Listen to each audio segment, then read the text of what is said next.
Marie la fourmi.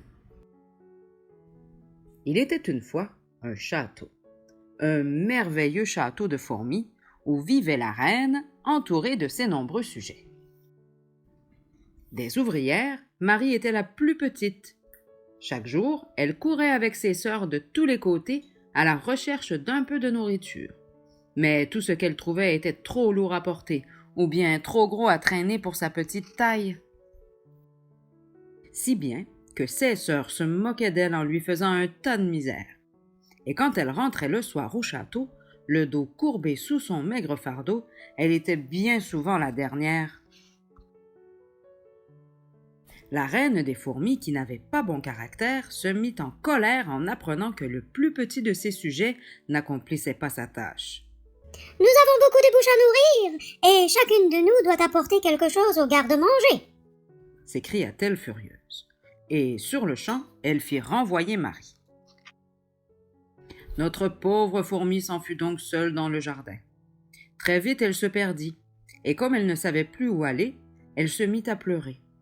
Quand elle apprit la cause de sa tristesse, Mireille l'abeille, qui butinait par là, l'invita à la suivre jusqu'à sa ruche. « Notre reine te trouvera peut-être un petit travail. Il y a tant de choses à faire en ce moment. » Elles arrivèrent à la ruche où les reçut une grosse abeille coiffée d'une petite couronne dorée.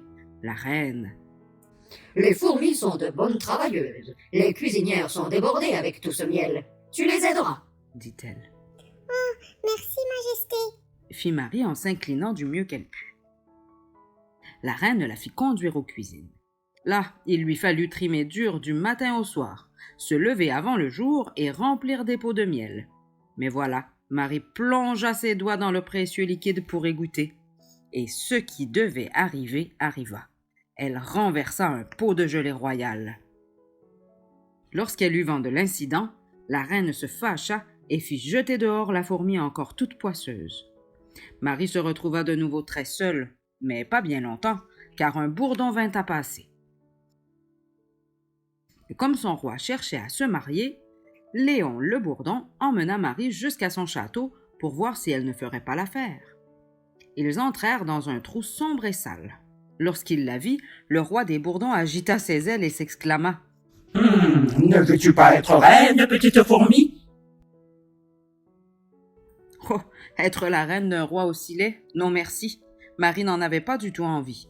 Et c'est pourquoi elle s'enfuit à toutes pattes. Elle courut se cacher dans un bouton de rose, et là, une petite voix lui dit « Ce que je m'ennuie à toujours rester repliée sur moi-même. Reste, petite fourmi, reste, je t'en supplie.